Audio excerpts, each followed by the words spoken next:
Okay, how are you, my students? I hope you are all enjoying your life, and we are also praying that Allah Almighty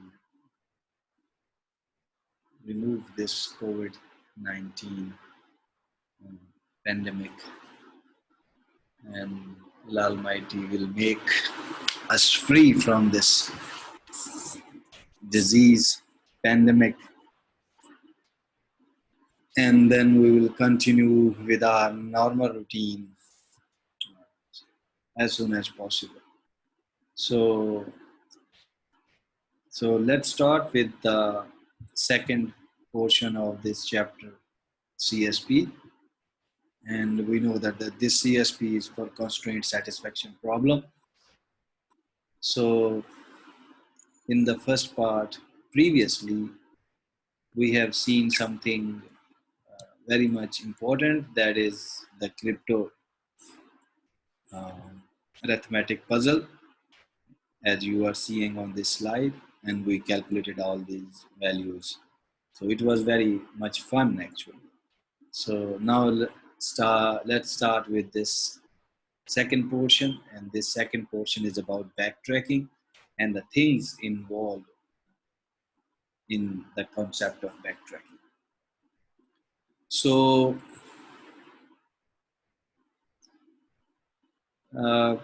what is CSP? We know that thing from our previous lecture, and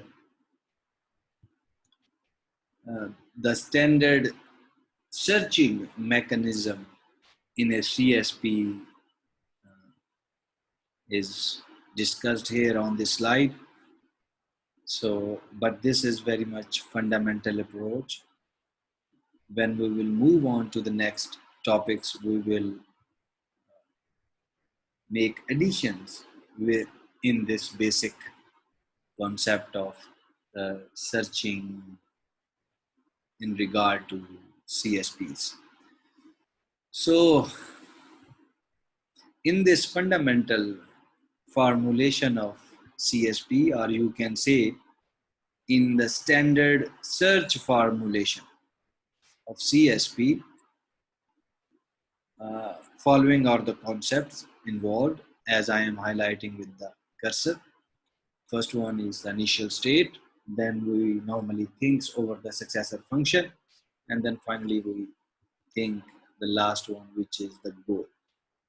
So normally in CSPs, our initial state is simply an empty assignment. We normally consider that we don't have any assignment at this stage, so that's called that's why it is called initial state, and it is empty actually. And after that, we select some unassigned variable, and then we will assign some value to that variable, and we will keep this thing in our mind that the value that we will assign to that variable must be legal assignment. So this is something, a very much fundamental concept in CSP when we are assigning values to the variables. And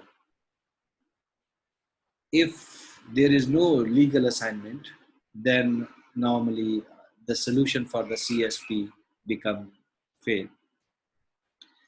And in this formulation, the goal test is something that is our always current assignment, and we will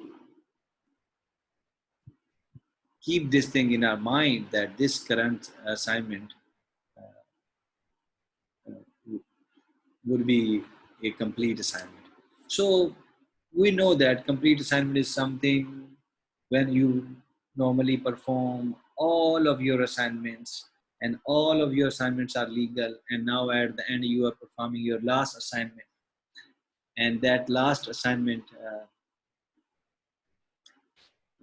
if it is complete, if it is legal, then we normally call it complete, and that is something this assignment will give us the solution, and that That's why we normally call it goal. So this approach, initial test, successor function, and goal test, this is same for all CSPs. And in standard CSP searching mechanism or formulation, we normally use the depth first search. And depth first search you have studied when we studied the uninformed searches in chapter 3.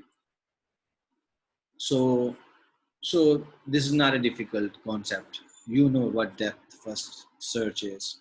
And then uh, uh, the other thing that you have to keep in your mind that all variable assignments that you normally do in a CSP problem are commutative.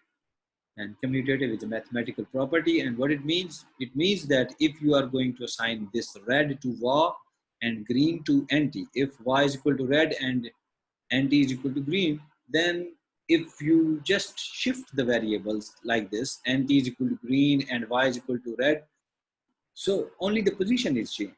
So it's mean that both the pairs, this one and the second one, both the pairs have the same meaning. So that this is called commutative. And we know this thing, very much common concept from mathematics. So this is basically the pseudocode uh, for the backtracking search that we are going to understand now. And this backtracking is very much same or very much in line with the depth first search that you have already studied. So one thing that you have to keep in your mind that this is not a difficult thing. The only thing due to which its name is back search that it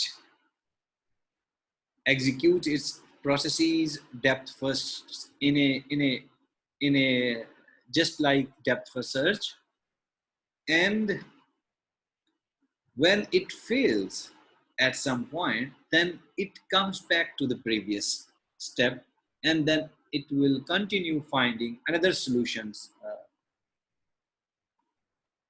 So this coming back to the previous step is basically called the backtracking. And this backtracking option we can use whenever we have a failure state in our uh, in our operation of depth first search. So let's have a look over this algorithm, and then we will see another version of this algorithm. So basically this slide that you are seeing, this is the version from the textbook, but the edition is second edition, from the second edition. And there is another version that you will see here, and this is from the third edition. There is a minor difference. The rest of the things are same, and I will explain those things. So let's have a look over this algorithm, because all the things which are coming in this algorithm, we will see these things in detail in coming moments. So the name of the function is backtracking search, and it normally handles a CSP problem, and it will return us a solution or a failure. And it contains only single statement, that is return recursive backup tracking. This is the another function that this function is calling, and the arguments of this recursive backtracking is an empty assignment with the CSP problem. So okay, so this empty assignment will go into this assignment, and this is the CSP problem that we have to solve, and then it will return a solution or a failure. Okay. So we know there are a lot of assignments in a problem can happen, and not all assignments are complete. Only the last assignment is complete. So this is the condition here. If your assignment is complete, which means that if it is your last assignment and if it is legal, then and all previous assignments are also legal. So then if assignment is complete, then return assignment. So then return this assignment. Return this assignment from this function, recursive backtrack. So what is this? This is the base case. This is the base case. So if your assignment is complete, then okay, we are going to exit from this recursive backtracking. uh, with the with this value assignment. We don't know what this value, what this variable assignment is containing, but only this variable is returning at the moment from this algorithm. After that, we have another statement that is called select unassigned variable. So we have a set of variables from our previous knowledge. So this function select unassigned variable that is containing variables of the problem and then assignment that you are getting as an input, as an argument here, and then the CSP problem. So what this function is doing, the detail of this function is not the part of this algorithm, but this function will give us what?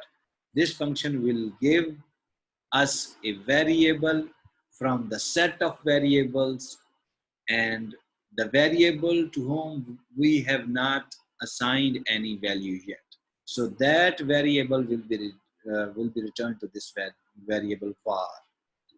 So in this step, we are simply selecting an unassigned variable, a variable to whom we have not assigned any value yet. So we are selecting that variable and we are putting that variable into this var. Now the next statement is simply a loop over domain values.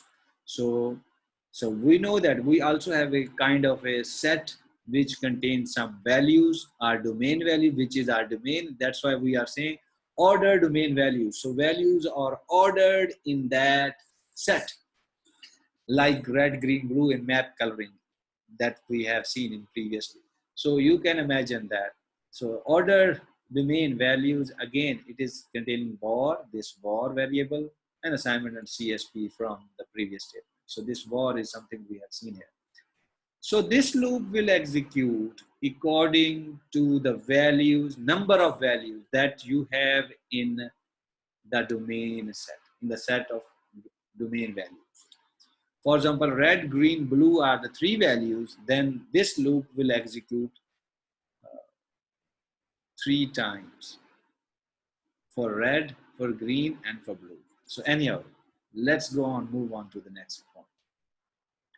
So for example, here you can say if I am discussing the Australian map, then we have a state var, and then NT, and then maybe Queensland, NSW, and so on. So suppose in previously select unassigned variable, we have selected a variable var into this var. So var is containing what? Var. And here we know that this loop will execute for three colors, red, green, and blue. So now those red, green, and blue are my values. So okay, if those are ordered as red first, green in between, and then blue, so then red will be selected for the first time, and we are going to check it. If red value is consistent with the assignment, our assignment is initially empty. Okay, so red is consistent with the assignment given constraints. What are our constraints? Neighboring nodes must have distinct color, different color. We know that from our previous example. So the problem is very much in the beginning. So you have a root node, and like this one. So like this one, we have a root node, and then we have, this is the map of the Australia. So Western Australia var. We are going, so you just selected var from the set of variables, and then this is red, green, and blue. This is a loop. So this diagram is a little bit ambiguous. Maybe your understanding about the depth first search uh, uh, will be shattered, you can say. But anyhow, this diagram is after the completion of the depth first search execution, and then it is not showing the whole depth first. It is only a picture of some specific part. So that's why I said that it may be, it is not a good for you, for your understanding. So anyhow, so this is war, and loop is going to execute. Here you can say this is the same. This is the same thing for each value in order domain values, var, assignment, CSP. So if red is consistent with the assignments, so my assignment initially it was empty. So red is consistent, yes, war. So initially it was empty. Previous assignment it was empty. So if it is empty, then it means that I can assign red, I can assign green, I can assign blue, anything. So that's why three options are here for me. But which option I will go? For example, according to this loop, currently I am going with the red. So add var is equal to value means var is containing var and value is containing red. So var is equal to red. I will just add this thing into the assignment. Previously it was empty. Now the assignment is var is equal to red. I'm not discussing this portion inference. That's why I just mentioned here this simple algorithm and then this algorithm. So first I will explain this one and then I will explain this additive concept that we have here about inference. So then you can add var is equal to red to the assignment. And then you can call this recursive backtracking function again with this new assignment. Now the assignment is not empty. Now the assignment is var is equal to red and the CSP problem. And you are going to call this recursive backtracking function again. And when var is red, now I will check that this var is equal to red is complete. No, it is not complete. We are not at the last assignment yet. So we have to select another variable from the set of variables. Var, after var, I have the NT in the set. So that NT will come into this var. This previous loop was not completed yet. Keep this thing in mind.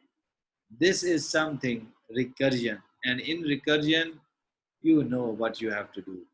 So it is a little bit complex than the iterative or iterative version.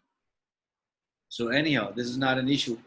So then again, NT for each value, and now this loop will again continue 3 times for red, green, and blue.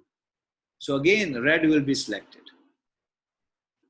Okay, if red will be selected, then this var and next is NT. These two states are neighbors. So previously you have assigned Western Australia red, and now according to the algorithm, according to this loop, if you are going to assign red again to this northern territory, then it is something uh, incorrect. So I cannot assign red color to this Western Australia, to this northern territory, because Western Australia and northern territory are the neighbors, and so you have to assign some different color. So red is not a good option. Then the loop will go here, you can see. So if value is consistent, no, it is not consistent. So all this code is under this if condition. So this will be skipped.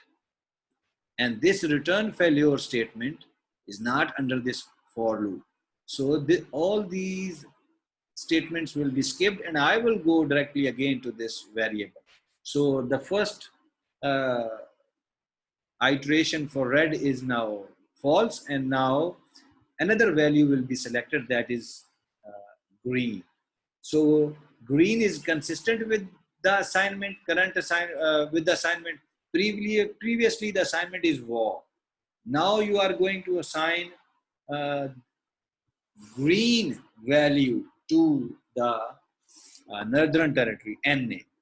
So it is consistent. So that's why now you can add this NT is equal to green to this assignment. So now you are here. If you look here, Y is equal to red. So I cannot assign red, and NT is equal to green. So now you are going to assign green. NT is equal to green. That is okay. That is okay. So now you are going to add this var is NT is equal to green to the assignment. That is your current assignment. And then you are calling recursive backtracking function again with this current assignment and the CSP problem. So up to now, we have seen all these statements, this statement, and we are calling this recursive backtracking function again and again, and it will continue. It's not easy to present all the options here. So that's why what we can do, we can understand the statements given here. So when we will come here at this result, when we will come out of this recursive backtracking function, and when we will execute these statements, result, and if result not equal to failure, then return result, and so on. So in backtracking, when you are searching your tree, from the root node, and when you will find your first solution, keep this in mind, your first solution. Now, after assigning value to the last variable, which is, you can say that your last assignment, or which was your complete assignment actually. So after assigning that value to that variable, you will again, maybe you will call this recursive backtracking, and then this condition will be checked. If assignment is complete, and if it is last assignment, complete assignment, then the condition will be true, and we are going to return assignment. When it will be returned, then we know that if we are at this step, when it will be returned, then this value will come to the previous step. I will explain on the whiteboard with another example, with a short example, so that you can understand all these things. But first, I am just giving you an introduction. I'm just putting different terms in your mind so that you can at least shake your mind to understand these things. Anyhow, I can assess that with just theoretical discussion, it is very much difficult for the people to understand the things. So anyhow, so it will return simple assignment, and that assignment will come here into the resultant variable, into the variable result. And now you are going to check if result not equal to failure, which means the result is equal to assignment, not equal to failure. So if it is assignment, then return results. So this result is your solution. Return result. So you are returning this result. That is your solution. This recursive backtracking is returning that result after finding that first solution. And one other thing is left in this pseudocode, and then I will continue with some example on the whiteboard. This last statement is still remaining. When this is the question is when this last statement will execute, remove some pair from the assignment or whatever. So now here the backtracking. If during operation, if you are not finding your solution at any point, or this is one option, or it can be that you want to find all the available solutions in your state space, or you want to find all the solutions available in your state space, then this statement will be helpful. If you are only finding the first one solution, then it is also helpful, but you will not come to, or you will not visit this statement often if you have the scenario like this one. But if you want to find all the solutions available in state space, then you will visit this statement again and again, again and again. And here, this backtracking function will truly play its role. So, for example, uh, if you are searching something and you have not find any assignment, so then this recursive backtracking will return failure in this result. And if result not equal to failure, no, it is failure, then this condition will be false, and then you will come here. You have to remove that node from the tree, and then you have to go back to the previous node, and then you have to select some other node to find the solution if it is possible. So this statement will be used in that scenario. So just a moment, just give me time, and then I will continue again. Okay, so now we are going to understand this backtracking algorithm with an example.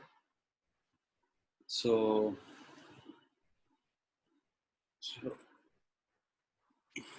suppose we have this graph 1, 2, 3,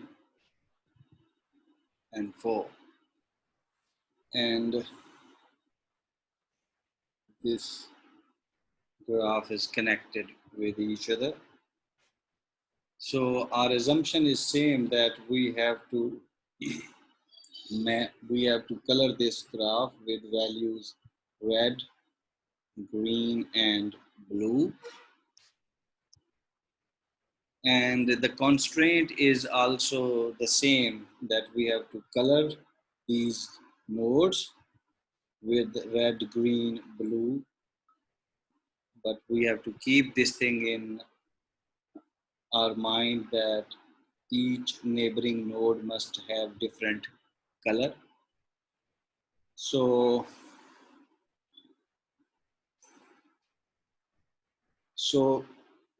this is our root node, and initially if I will assign, I have these three values. If I will assign red color to this node red, if this is the level for node 1, so this is the level. So keep this thing in your mind that it will execute according to the depth first search, and we have to apply the backtracking concept in this depth first search algorithm. And by using this backtracking concept, we have to color this graph. So after selecting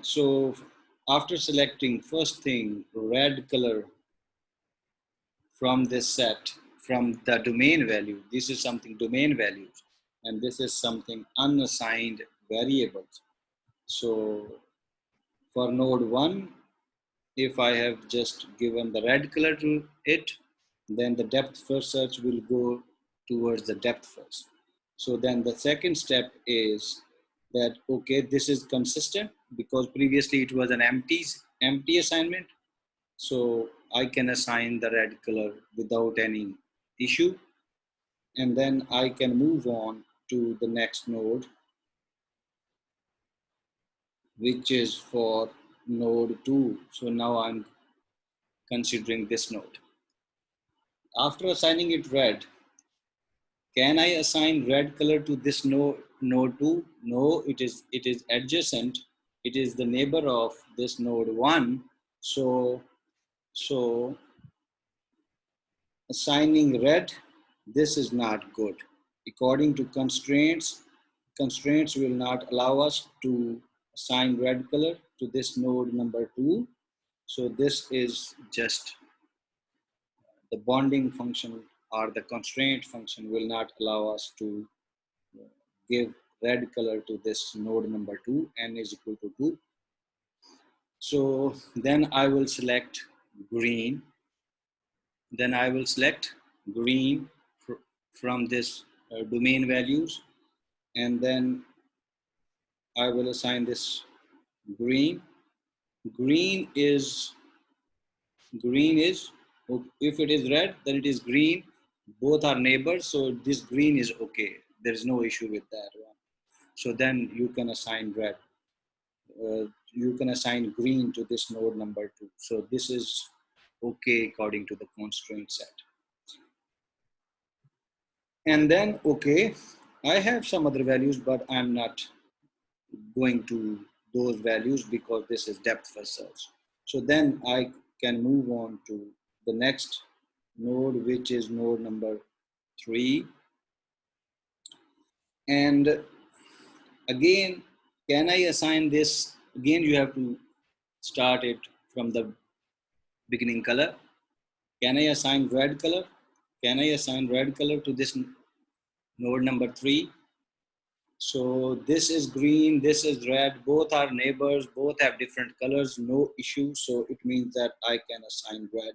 So this is no issue. That's fine. So after that, as it is a depth first search, it will move on to node number 4. I can assign it n is equal to 4. And then you have to select again from the beginning. So can I assign red? So can I assign red here? So this is red, both are neighbors, so this is not okay. So constraint function will not allow red color here. So what is the other option according to the depth first search? According to the depth first search, when I will select again the green from this domain values, then this is red, and if I will assign green, green is okay with that one and also okay with this node number 1. So okay, green is fine. So green is fine. And this is your last assignment. So now you, according to the algorithm, the assignment is complete and it will return results. So I have one solution now, red, green, red, green. So red, green, red, okay, red, green, red, green. So that is okay. So that is your one solution that you have found. And if you just focus on your algorithm that you have studied, I can share the screen so that we can see the algorithm here. So if assignment is complete, now this statement will execute. If assignment is complete, this is the node number 4 and I have assigned the green color. I have assigned the green color here. And also this is one solution. So my assignment is complete, then return assignment. Assignment will be returned and it will come back here into this variable result on the slide. You just focus on the slide.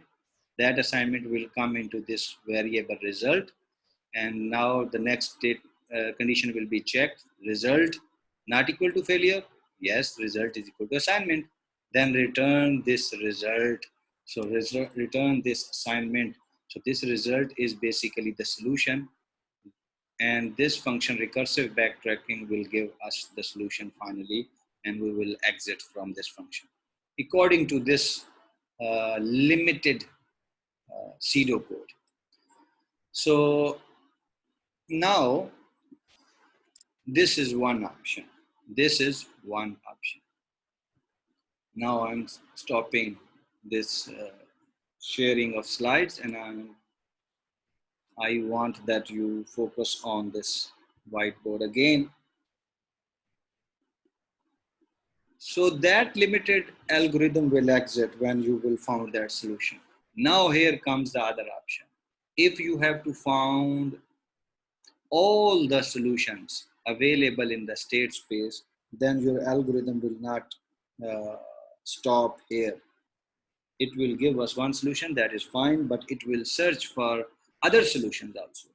So according to the depth first search, then next it will search this option. It will search this option. So red is considered and it is not allowed according to constraints. Green is considered and it gives us one solution. And then another option from the domain set is checked and it will give us another color from the domain set, that is blue. So blue will be checked.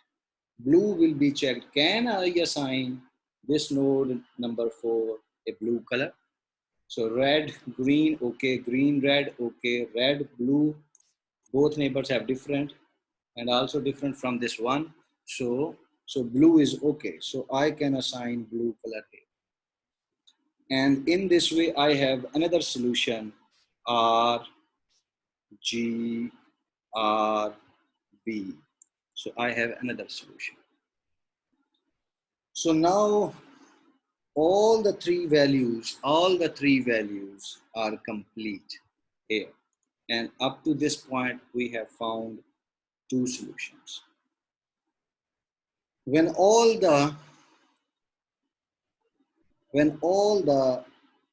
domain values are considered here, and now our algorithm is focusing on finding other solutions. So then what will happen? It will discard this node. It will discard this node because this node is totally expanded and visited all the assignments. So it will discard this node and then it will go back to this step, which is for node number 3. And here we were considering that after assigning it with red, this is that something that you have considered. Now I am going to consider after red, I am going to, can I give it green? So this is the green and this is green. According to constraint set, this is not allowed. So the next possibility here will be killed by the constraint satisfaction, by the constraint set. So constraint set will not allow green here. So then according to algorithm, I will check this blue. So this is green and this is blue. Both are neighbors and have different colors. So it is allowed. So it is allowed. So what you can do, you can assign this a blue color. So this is okay. So this is okay. Now here, you will come again to this node number 4 and you will assign red. So this red and this red is have an issue according to constraint set.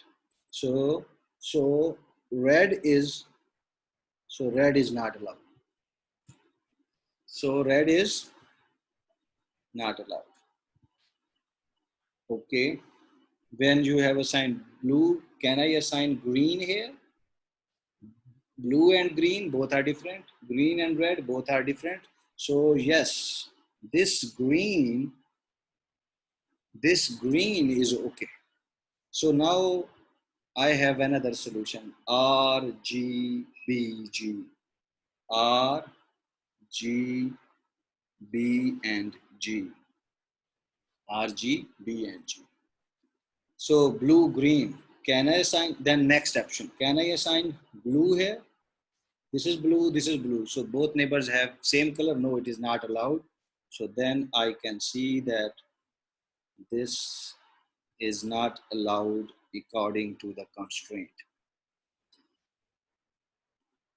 Okay, after finding all these things, then what will happen? So all three possibilities are finished.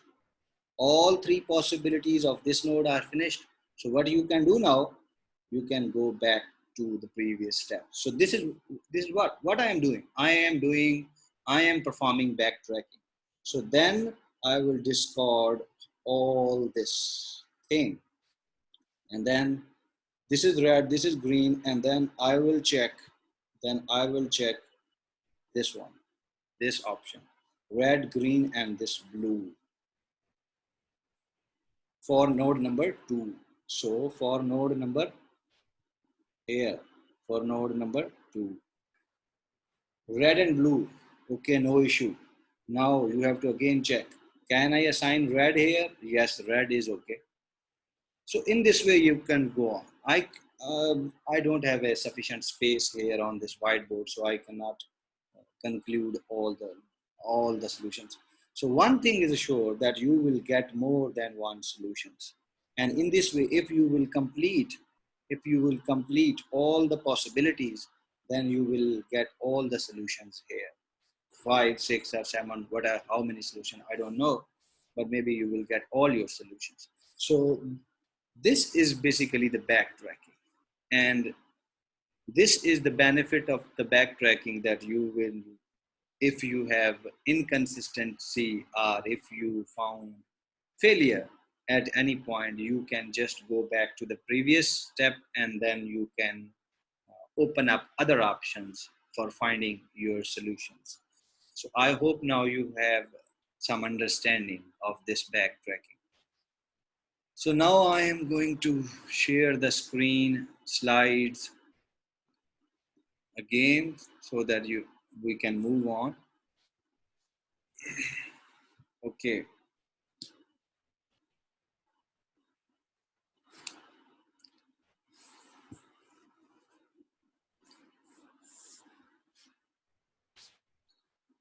So now look over this slide.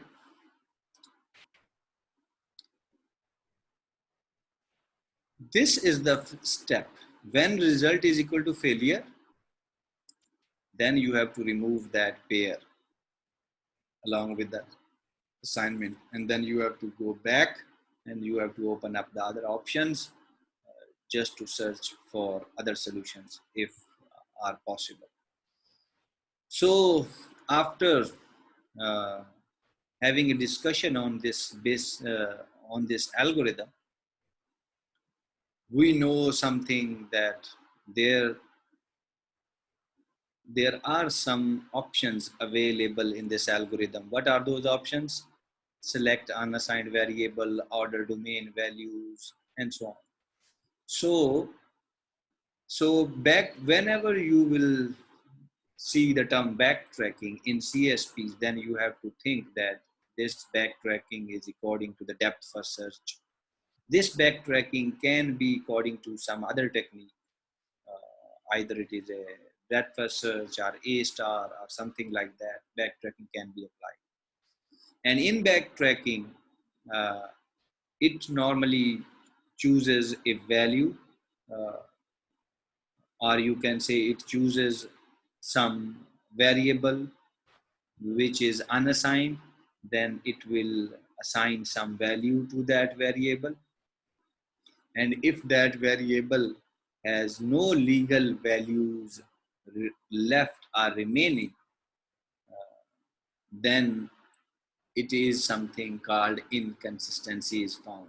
And then you have to remove that pair, var is equal to value, and then you have to go back to your previous step, and then you have to open up the other options. So the detailed algorithm is given here, and that algorithm also perform the same operations. It repeatedly chooses an unassigned variable, and then tries all the values in the domain of that variable in turn. And this repetition is just to find the solution actually. And we know that if failure or inconsistency will be detected, then backtrack algorithm or backtrack algorithm will return failure, not solution, but return failure. And it will force the algorithm to go to the previous step or to the previous call and try some other value so that some other solution could be found. So in the next slide, we have a partial tree for the Australian problem, and we have assigned some variables, not all, in this order. First var, then nt, and then q, and so on.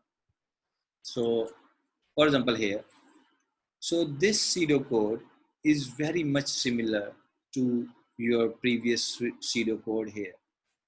So now just you can have a look over it. So this is function backtracking, assignment, returning solution or failure. Assignment is complete, then return assignment. First it is selecting some unassigned variable, and then a loop will be executing according to the set of values, the values that you have in that set of domain. And if value is consistent with the assignment, then you normally add that assignment. And here you, for example, after, you can see here we have assigned red color to this wall, and then you have to check if you can also check that if you are going to assign red color to this wall, then what will happen to the next variable. For example, what will happen with the NT or the Queensland or the New South Wales. So you have to infer means extracting something in future. So this inference edition in third edition of your textbook is basically the difference between this algorithm and the previous algorithm that you can found in the second edition of your textbook. So this inference means that after assigning some value to the current variable, you have to evaluate your future states, that what will happen to your future states after assigning some value to your current state. And that is called inference. So inference function will find those options, and we will see what this inference means here in here when we are discussing something about inference in detail. And then you will understand what the inference is actually that you have to code when you will convert this pseudocode into a proper uh, programming module. So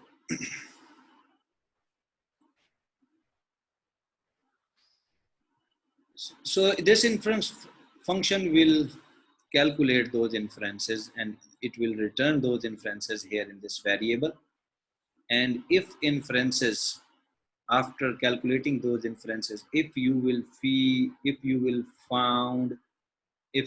find some inconsistencies or failures, then this is the condition. If inferences not equal to failure, then it means that you are okay with this current assignment, and also your future assignments are also safe. So your inferences not equal to failure, failure, then you have to also add these inferences with this your current assignment that you are dealing with. And then you have to call this backtrack function, and which is also similar to this recursive backtracking that you already have seen here. So this is not something different. So these three lines, 1, 2, and 3 about inference function is something addition in this algorithm, and the rest of the things are the same. The rest of the things are the same. And we will see these inferences in detail. Not only these inferences, rather we will see how this unassigned variable we have to deal, and how we have to deal with the order domain values. We will see in detail in the next slides. This is just a part of the map. So this is the map of the Australia, and here in the beginning, if this is the root node, and initially you have to assign state var a red color. After assigning this red, you don't have to go here and there according to the depth first search. You have to go here. After assigning var is equal to red, if you are going to assign na, again red, then both are neighbors, so you cannot assign red here. So that's why nt is equal to green here. And then after var is equal to red, nt is equal to green. If you are going to assign Queensland a color, then var is equal to red, nt is equal to green. This q is again if red. So red is okay according to the constraints, and in this way you can go on. So this is another example, but it is a part, it is partial representation or partial presentation, and I have shown you in much detail on my whiteboard with that uh, graph coloring problem. So that was the same problem that I have executed on the whiteboard to give you the understanding. So now we can move on. So now the topic is still we are in backtracking search, but as you know that if we have to find all the available solutions, then it means that we have to search all the whole state space according to the depth first search, and according to the complexity of depth first search, d raised power n, we know that it will take too much time because it is exponential. So how can we improve the efficiency? How can we improve the complexity with respect to time of backtracking algorithm? So this is the focus on this slide. So as we know that we have three basic functions in our algorithm. And what are those functions? Number one, select unassigned variable. Number two, order domain values. And number three, inference. So these are the three basic functions involved in this backtracking algorithm. So we have to think over these algorithms, over these functions, select unassigned variable, order domain values, and then inference. If we perform something over these functions, then only we can improve the efficiency of this backtracking algorithm. Select unassigned variables. We know that in this function we have to assign, we have to select some variable which is not assigned any value yet. And order domain values is a function which will give us the values according to the order stored in this set. And then inference, we have to perform this inference function at each step when we are finding some pair. And this inference function, why this inference function? The answer is written here. This inference function will make us able to detect if any failure or if any inconsistency is coming up in future. Then this inference function will help us, and it will detect that inconsistency or failure early, and we don't have to, and this algorithm will save our time, and it will not execute all the steps. Rather, it will give us that the failure is coming next, so there is no need to execute the further steps. Just go back and try some other option. So that is the benefit of the inference in this algorithm.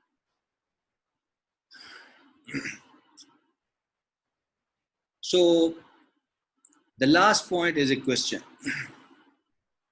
And that question is that during the operation of backtracking, if we have an assignment and that assignment is showing us the state that the value that you are going to assign is something failure or is something inconsistency, and now you have to go back and do some other operations.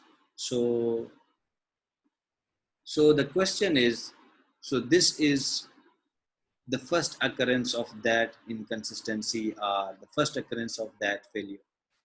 And if in the operation of this algorithm, if this inconsistency or failure will appear again, then would our algorithm be able to find that inconsistency or failure again, or should we have to repeat that step again? So this is something, if we are going to repeat that operation again with all steps, then it means that our approach is not good. We are again consuming time.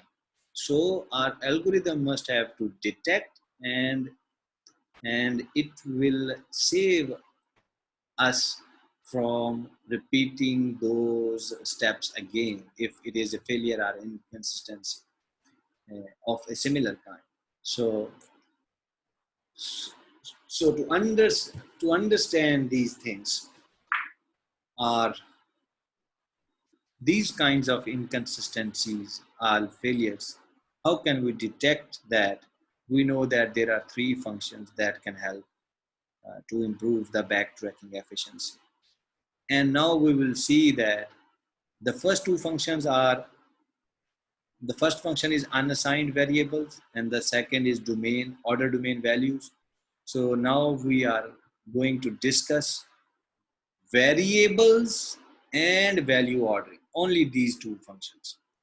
And after that, we will discuss the inference, and then our backtracking topic of backtracking will be completed. So first we are focusing on the two functions, select unassigned variable and number two, order domain values. So we are considering variables and the values first. Okay, so now as you can see that the variable and the topic of the slide is changed now, and it is now variable and the value ordering. And the first thing that we are going to consider with these two functions related to variables and values, the first thing that we are going to understand is called MRV heuristic. MRV heuristic stands for minimum remaining values or minimum remaining value heuristics. And without seeing all these points here, just look over this picture on the slide. So initially the map of the Australia is empty. First you are assigning red color to this wall, and then if you are assigning green color to this empty state, okay, according to constraint it's okay. And then what is the situation now? The next is Queensland or the South Australia. So after assigning green here, we can assign red to Queensland, or we can assign blue to Queensland. But if we assign blue to this Queensland, then there would be no value left for this assay. So, so, so at this situation, when you have assigned red to this wall, when you have assigned red to this wall and green to this empty, you have two values remaining for this Queensland and one value remaining for this wall. But if you will assign blue to this Queensland, then there will be no value left for this South assay state. So this minimum remaining values heuristic is something that you have to select that variable uh, which has the fewest legal values. For example, here variable Queensland has two values which are red and blue, but this variable SA has only one value, that is blue. So which variable has the fewest legal values? This SA. SA has the fewest legal values left. So minimum remaining value tell us that select that variable for next coloring which has fewest legal values. So in this state, this SA fewer has only one value left. So we will select this SA to assign the color next, and we will not select this Queensland. So that's why this SA is blue here. This is called the application of minimum heuristic values. And this is something discussed here. You can read it by yourself. It is very easy. It is not something different. The other names for this minimum remaining value is most constrained variable, a variable on which we have more conditions as compared to other ones, or the variable which is going to fail first. For example, here SA is going to fail first, then Queensland. So that's why we can also say that this is a fail first heuristic, or this is a minimum remaining value heuristic, and so on. And now the degree heuristics. So degree heuristics is very much similar to the concept that you have studied in your maybe in discrete structures, in the course of discrete structures, when you studied something about graphs, and for graphs you computed the degree of undirected and directed graphs. There is a question, if we have a directed graph, then we have the concept of outer degree and inner degree. Then if this is the scene, then you have to only consider outer degree. Just keep this thing in mind. But if you have undirected graph, then you are free. You can just select how many nodes are adjacent to your current nodes. So for undirected graph, the definition of degree is this, that if you have a node, and from that node, how many connections do you have with other nodes? That is called degree. This node can be connected to 3 other nodes, then 3 is the degree. This node can be connected with 5 other nodes, then 5 is the degree of this node, and so on. So this is simple degree heuristics. And the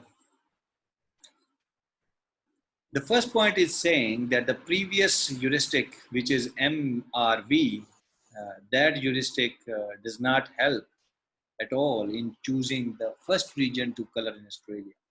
It means that if you have this map initially, empty map, then can we apply MRV minimum remaining value here? We cannot apply here.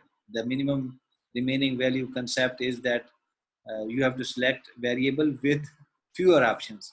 Initially, all these states have 3 colors, so we don't have any minimum remaining value.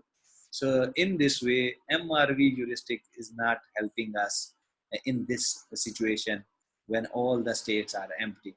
So here, the degree heuristics normally helps us greatly.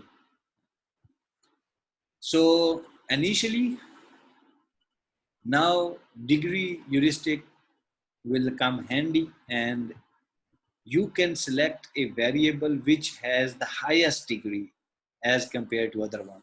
For example, if you just look over this empty map, Then South Australia has the degree 5. 1, 2, 3, 4, 5. 5 neighbors. While this war has 1 and 2 degree. This NT has 1, 2, and 3 degree, and so on. But SA has a variable that has the degree 5. So in this situation, when your graph is empty, then this degree heuristic will help you surely. Then you have to select that variable from the state space which have the highest degree, and then you have to assign some color to that variable first. So that is called degree heuristics.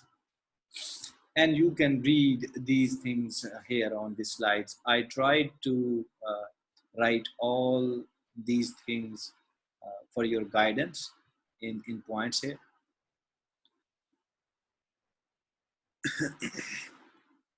So this essay has the degree 5, so you have just selected that variable. This has the highest degree, so you have just assigned the blue color here, or you can assign the red color here. It is up to you. And after that, this war has the degree 2, but this NT has the degree 3. This is again has the 3. Queensland has the degree 3. NSW has the degree 3. Now it is up to you. You can just go on clockwise. So just select NT and just assign some other color to this one. And after assign this green color to this NT, now this is green, this is blue. You are only left with one value here for this Queensland, which is red. So that's why it. So this degree heuristics also helping you in identifying the next color for the next states in a very reducing way. So for Queensland, you have only one value left. So that is red. So you can simply assign that red color to it. And for the next one, so it is red, it is blue, and then NSW, you can simply assign green color. And when you will assign green color here, this is green and this is blue, and then you have only one color left for the next color, for the next state, and so on. So it is very much simple also. So degree heuristic is not something helping us and in the initial state, but also helps us in upcoming states in reducing the branching factor, in reducing our options to assign colors to the next states. So this is something you will read here. Now move on, and we have another heuristic which is called least constraining value. So that is very much similar to your first minimum remaining MRV heuristics, but with a little different concept, nothing else. So least constraining value.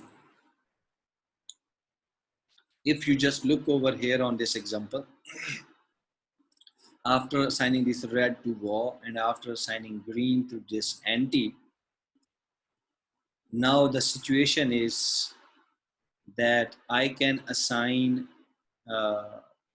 red and blue to this color, and if you will assign red color to this Queensland, then red, green, and red. So I have only one value left for SA. And similarly, if you will assign blue color to this Queensland, then I will have no value left for this SA. Then I have no value left for this SA. This is written here, allows one value for SA, allows 0 values for SA. When you assign the color red to this Queensland and blue to this Queensland, then what will be the situation of your SA?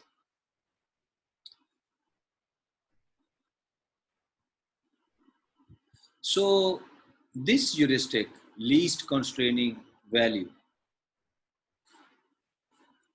always tries to leave maximum flexibility for subsequent variable assignments. So this heuristic least constraining value help us to provide maximum flexibility for the upcoming states. So for example, if you will assign blue color here, then there is no flexibility left for this assay. So here least constraining value heuristic will help us, and it will guide us to assign red color to this Queensland. And when you will assign red color to this Queensland, then one value is still remaining, or flexibility is still remaining for this assay. And this is the benefit of the least constraining value. So this is the usefulness of the least constraining value, and this heuristic will allow us not to assign blue color to this Queensland, because in this way your assay will die. So you have to assign red color to this Queensland so that some flexibility will remain for your other states. For example, here the assay, which was going to die, which has the least value or least constraining value remaining. So this is the understanding of least constraining value. Here you can read it. This is the same discussion that I have just presented, and this is the same discussion presented on this slide also. So now, this least constraining value, degree heuristic, and MRV is something related to your functions, select unassigned variables, and order domain values. And now we will focus on inference. So let's move on. So now the topic of the main topic of the slide has been changed, and you can see it. Now the topic is interleaving search and inference. And to understand this inference, first we are going to study forward checking.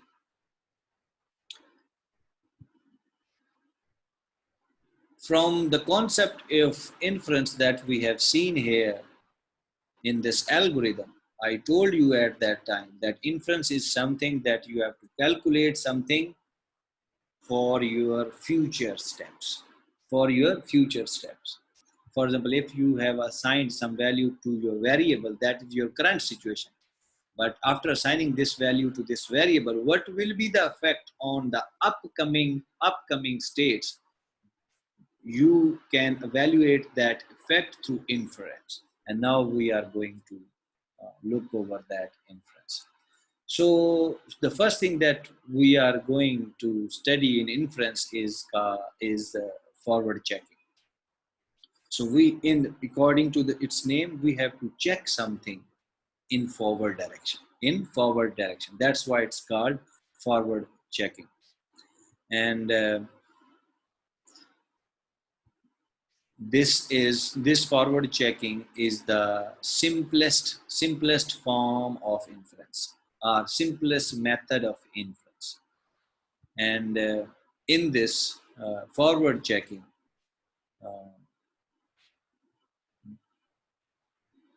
when we will assign some variable x a value. So for example, if we have a variable x and if we have a variable y, and if we are going to assign some value to this variable x, then forward checking will become active, and it will check arc consistency. This is the term used in inference. So which means that it will check from this node to the next nodes by building some type of an arc, and that arc will check that this assignment has not produced any inconsistency in your future assignments. So forward checking will do what? Forward checking will perform arc consistency on other nodes, on other upcoming nodes, on other future nodes. Okay. So let's read this highlighted statement. For each unassigned variable y, so unassigned variable, keep this thing in mind. You are assigning some value to this variable x, but there are some variables y which are unassigned yet. So there is I am talking. For each unassigned variable y that is connected to x by a constraint. Constraint is what? Neighborhood. Delete from y's domain any value that is inconsistent with the value chosen for x. So for example, if you have assigned some value, if x and y are neighbors, and currently you are assigning some value to this variable x, and if you assign red color to this one, then this red color cannot be assigned to this uh, variable y, which is the neighbor of this variable. So this is something that you have to check in arc consistency. This is something that you have to check in this operation of forward checking.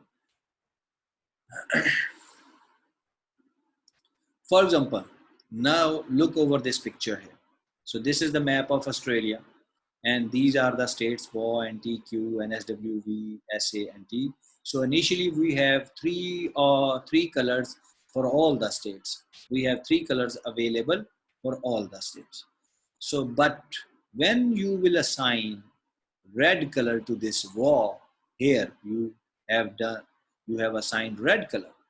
When you have assigned red color to this wall, then it means that I cannot assign this red color to this NT or the SA. So you have to remove this red color from these two states. So that's why from NT you are removing. I can use annotation too, because then it will be more. So when you assign red color, then you have to remove this red color. You have to remove this red color from NT, because NT is the neighbor of this wall. And similarly, you have to remove this red color from SA, because it is also the neighbor of this wall. Now you can see further.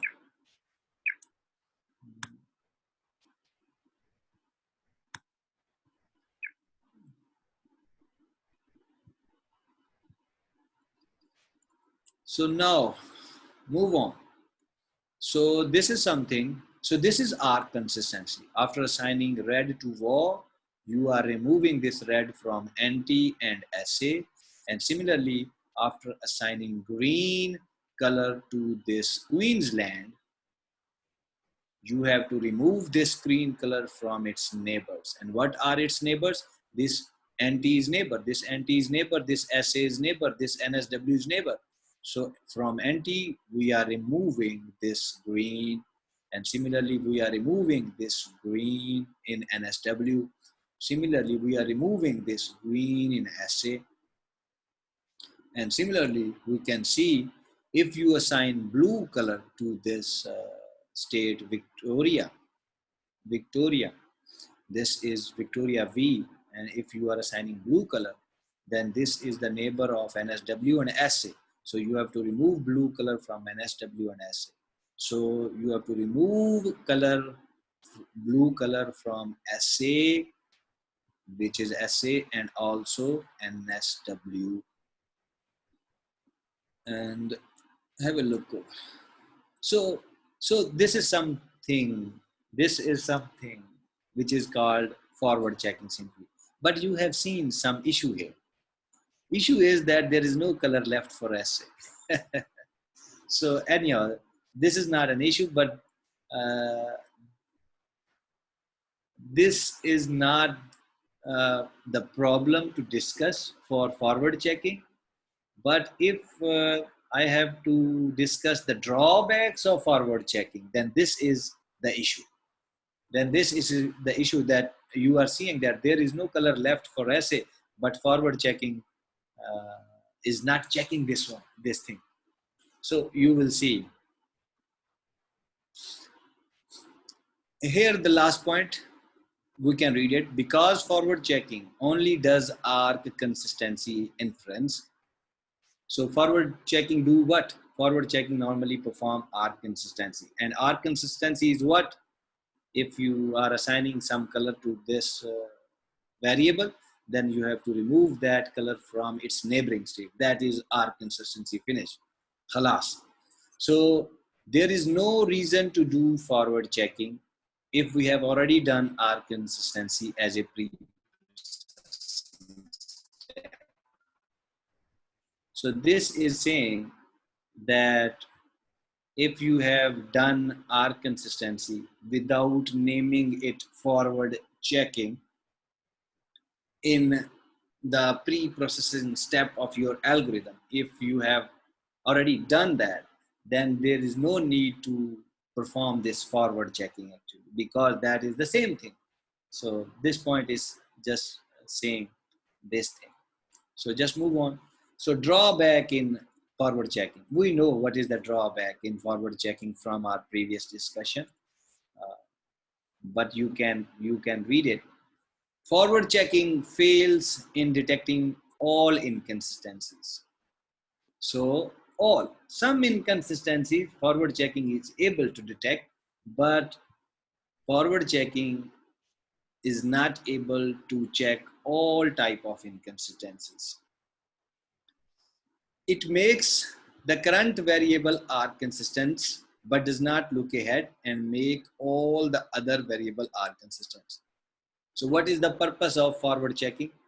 The purpose of forward checking is to make the current variable arc consistent, to make the current variable without issues.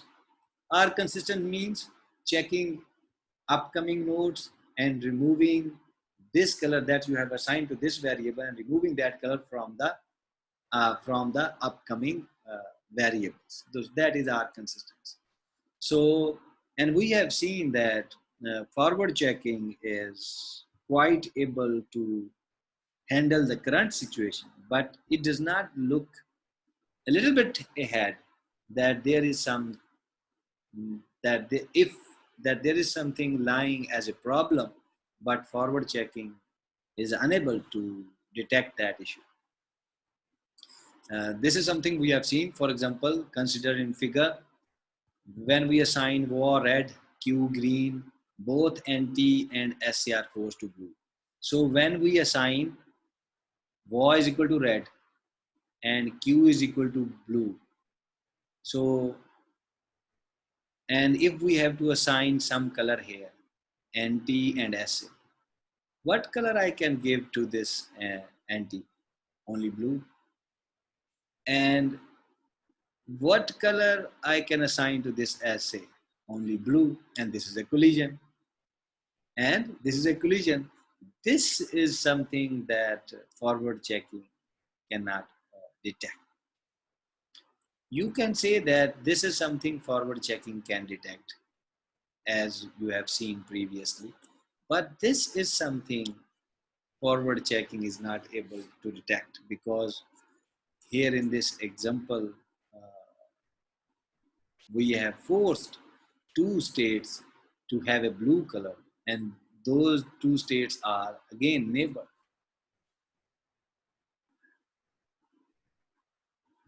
Again neighbor. So this neighborhood is not something checked, which is some steps ahead, and that is not checked by this forward check. So then what will happen? Some other technique will come and it will fill this gap. So now we are going to see arc consistency in a little bit detail, but first I want to clear my annotations. So arc consistency, the concept is same. If we have two variable x and y, And the definition is, as you can see from the slide, x implies y is consistent. If you are assigning some value to variable x, then it will, if it is, then it will be consistent with y if and only if for every value x of x there is some value y which is allowed, you can say. So if I'm going to assign, so that is something very much similar to your previous forward checking. That's why it was said on the slide that if you already have performed R consistency as a pre-processing step in the beginning of your algorithm, then you don't have to perform the forward checking uh, during your algorithm. So because both are very much similar, but these two terms are exists in literature, so that's why we are considering these two terms here in our lecture. So what this R consistency is saying, that if you uh, are assigning some value to this variable x, then there must be some value exist for this variable y. So if I am assigning some value, some color, red color to this one, then there must be some color left to assign to that variable y. We cannot left some state without colors that you have seen previously, in our previous discussion of forward checking. Here you are saying we are leaving this state as say without colors. So in our consistency, it is not allowed to leave some state without colors. So now you can look over these pictures. Assigning red to war and removing red from other options, anti-SA, anti-SA, anti-no red, SA, no red, green to Queensland, anti-no green, SA, no green, anti-no green, SA, no green, NSW, no green. So now here in SA only one value is left. So for example, if you are going to, so here, this is also an option, but first have a look over this. In SA, only one color is remaining. So if one color is remaining, it means we don't have any other option. We must have to give this color, this one color left to this state SA. So this is something, this color is fixed for this SA. If this color is fixed, then you have to check its neighbors, that either that color is existing or in the set of its neighbors, and if it is existing, then you have to remove it. And by removing it, you are doing what? You are basically concluding or detecting the inconsistency. So SA has the blue color, so no issue. If SA has the blue color, then SA has 5 other states. 2 of these 5 are already concluded. So NT, NSW, and Victoria is remaining. And if we are going to assign blue color to this assay, then we have to, and for example, next, if we are going to assign some color to this NSW, then you have to check that blue is for assay. Then you have to remove this blue from NSW because that is a collision. So after assay, you have to check this NSW, and this blue is existing. So you have to remove this blue from here, and in this way, this blue color for SA is consistent, is legal.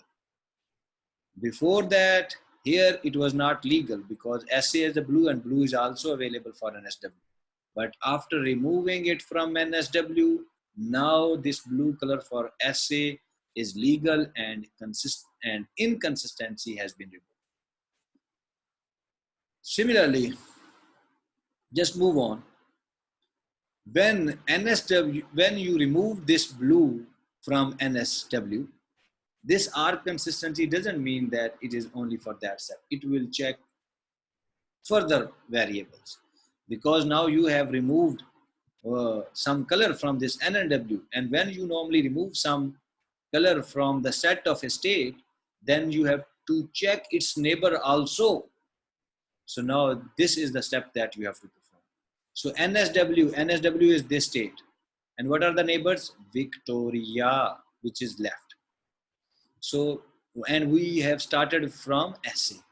So that's why we are not going to check SA again. SA is already finalized. So NSW, we have removed this blue from NSW, and when we normally removed some color from state, what is the rule? You have to check its neighbors also. So the next NSW has a neighbor Victoria. So blue is removed. When blue is removed, NSW has only one color left, which is red. So it means that red for NSW, for this one is red, is now finalized. And if it is finalized, then you have to check its neighbors, and you have to remove this red color from its neighbors. So that is the reason that you have removed this red color from Victoria. And now it is removed, and now this red color for NSW is legal, is consistent. Okay. So it is mentioned here, if X loses a value, neighbors of X needed to be rechecked. Okay. And now this is something this is something we have started from SA. So we have started from SA that we are going to assign blue color to SA, and when SA is red, then we checked this NSW, and then we checked this Victoria. Okay. And now one neighbor for the SA is remaining. When we are assigning blue color to this SA, this NT is remaining with the blue color. So now we are going to check this one, because we are checking all neighbors. And when we will check this, and when we will remove this, and when we remove this blue color from NT, then it is something a failure, because there is no color left for the NT, and that here our consistency will return failure according to the backtracking algorithm. And what will happen? It will go one step behind, and it will select some other options to find some better solution. So now the normal statements, our consistency is something which can detect failure earlier than forward checking, because forward checking normally it does not go into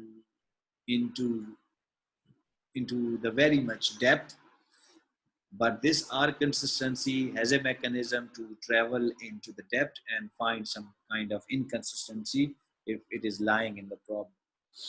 So we can run this R consistency as a pre-processing step, or we can run this R consistency after each assignment, as you are seeing here in this algorithm. For example, here we have the assignment, and then we are checking this inference, and R consistency is the part of this inference. So you can check it here, or you can check it here initially in the beginning of the problem. So it is up to you.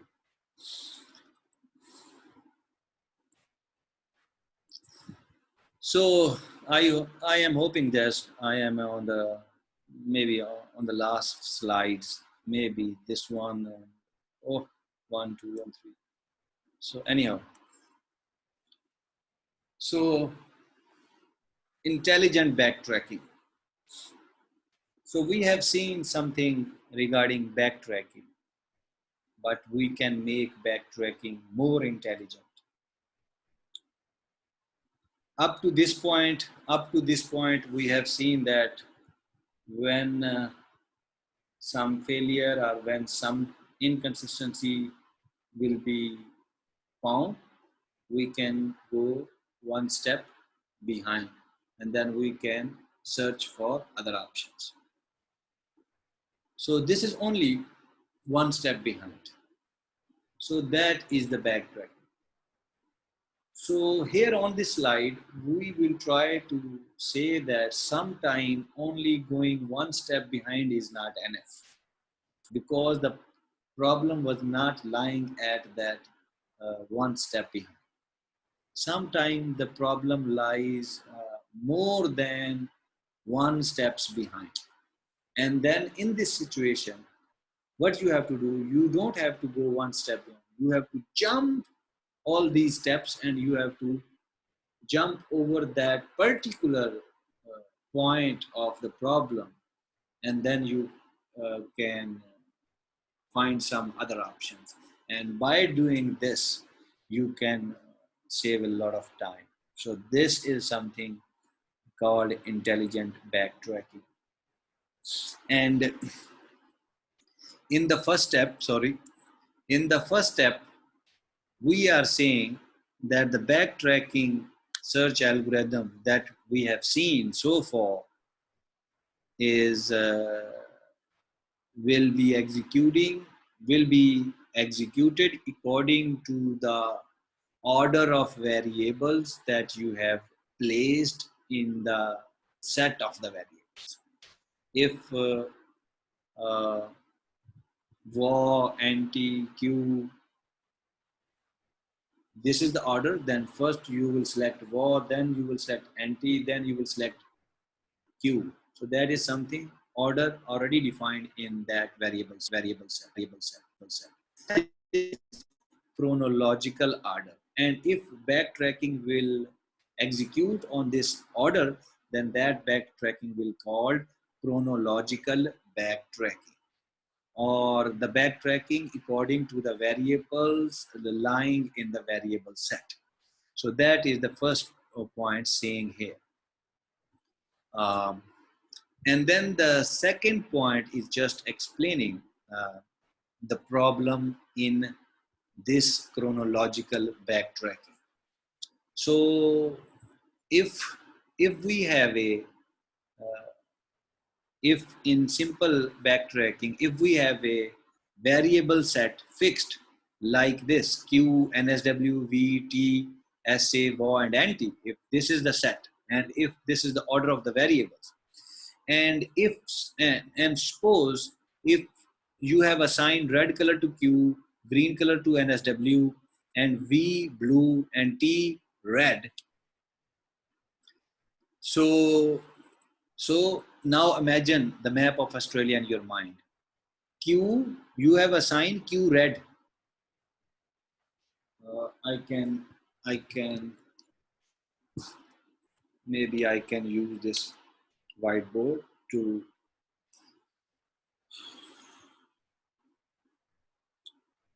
So this is war, this is anti, this is South Australia, this is Queensland, this is NSW, this is V, and this is T. And now I can just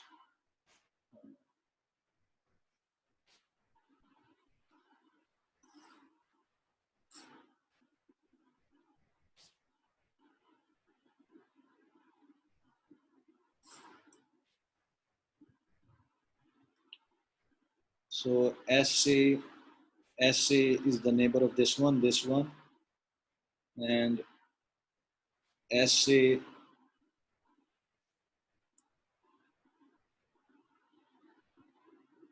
is the neighbor of Q, SA is neighbor of an SW, SA is the neighbor of V, and also on.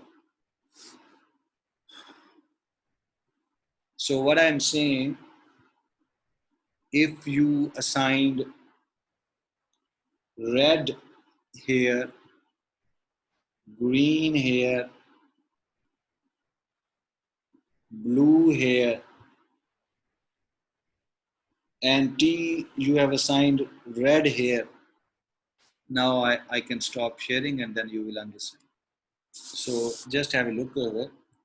If you have assigned red to Q, green to NSW, and blue to Victoria, and SA is the neighbor of all these states. So red, green, blue, you already assigned. No any value left for this SA. And you have now you assigned red color to this Tasmania. And now next you are going to assign some value to this SA, and there is no value left for this SA state to assign. So this is something inconsistency. This is something inconsistency. So what you will do, you will go to the previous step. This SA is the current step.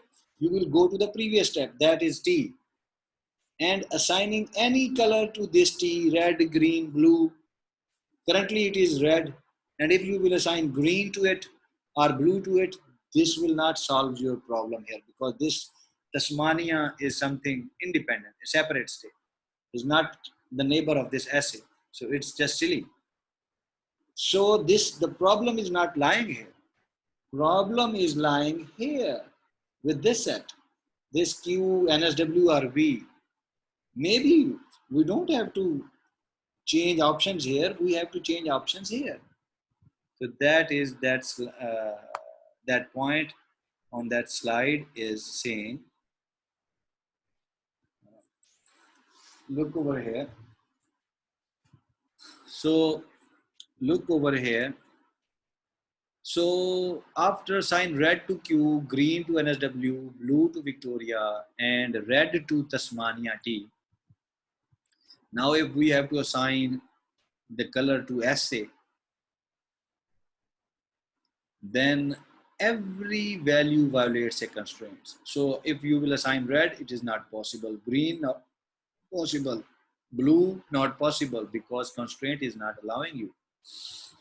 So what you can do, according to your simple backtracking search algorithm that you have studied so far, according to that simple approach, you can go to the previous step. And your previous step is, according to your partition, is T. Here, Tasmania is equal to red. What you can do, you can change this red to blue, but it is not the solution of your problem. So trying any value for this Tasmania T is not a good option. It is a silly option. So what is the issue? Issue is this, that the problem or the inconsistency is not lying here at Tasmania, rather here, Q, NSW, and green. So our intelligent backtracking is to backtrack to that variable which is actually causing the problem, and not only the previous step. So if my backtracking is able to go back to that point which is actually causing the problem, then I can say my backtracking is something intelligent. Otherwise, it's a basic backtracking search algorithm. And in this case study that we have seen here, what we have to do, we know that Q is equal to red, NSW is green, or V is equal to blue is basically the portion, or the is basically the set which is basically causing problem. We can change any value with a variable in this set, and then maybe we will have our solution. For example, I can change red, green, and then I can change the blue value with red, and then I will have the blue value for my assay. So this set, red, green, and V is equal to blue, this portion, this set is my conflicting set for assay. And I have to do what? I have to jump over Tasmania, and then I have to jump over Tasmania, and then I have to change some value here with V or NSW or Q, and that is that back jumping method. I have to jump over Tasmania, to this conflicting set, and that is called conflict directed back jumping, and that will be my intelligent backtrack. So this is the idea which we can code in our previous backtracking algorithm that we have seen. Uh, this is just an example that you can apply.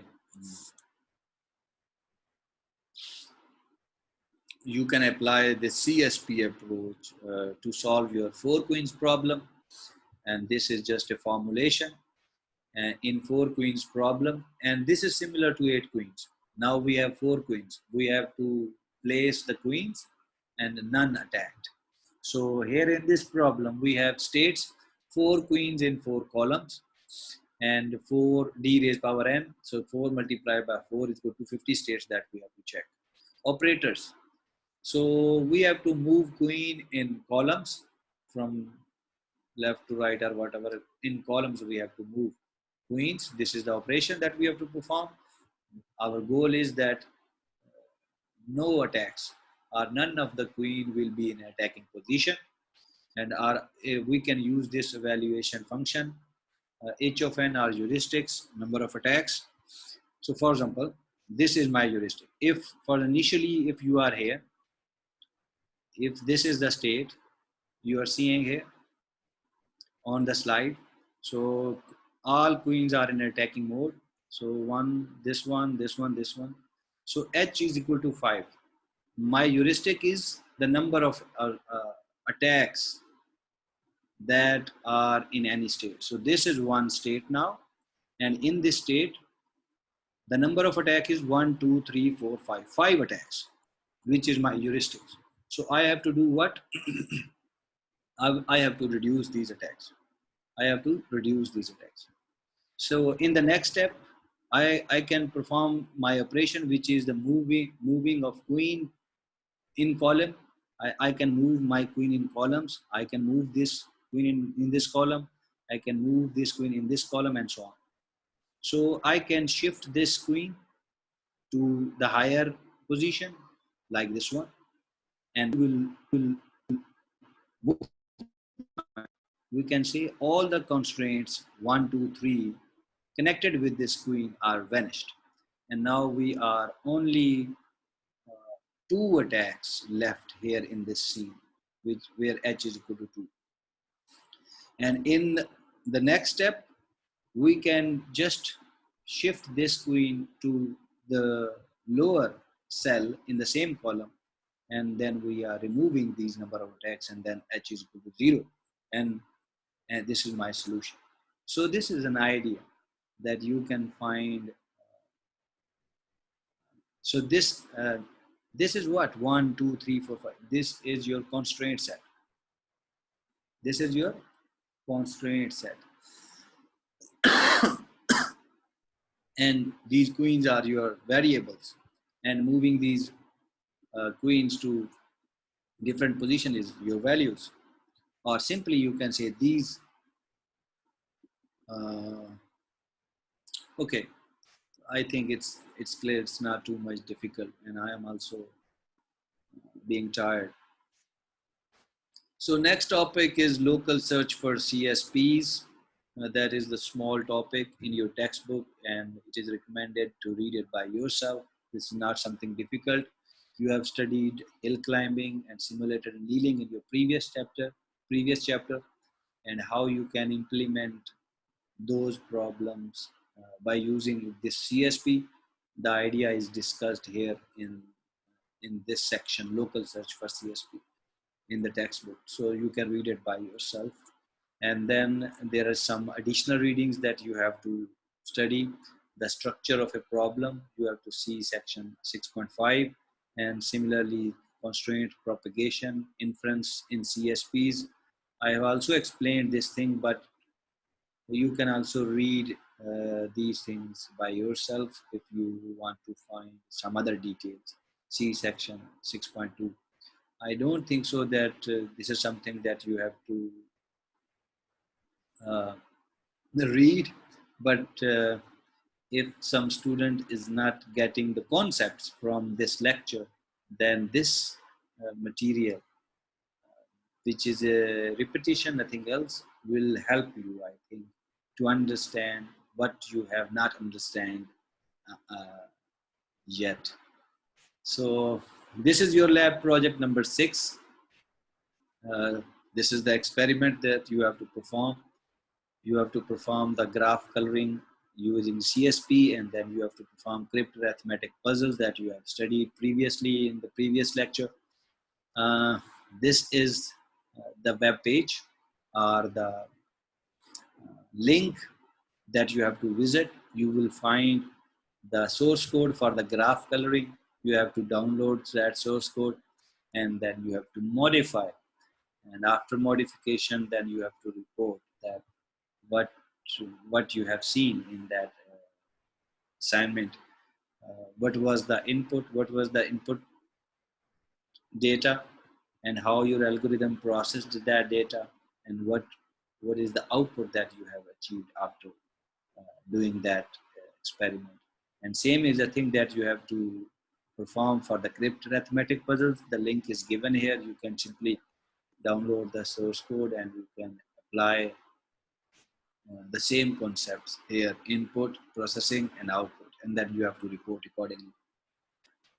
Thank you very much, and inshallah we'll see you next in the next lecture. Hopefully there are only 2 lectures are remaining, and then this course will be ended. Until then, okay. Allah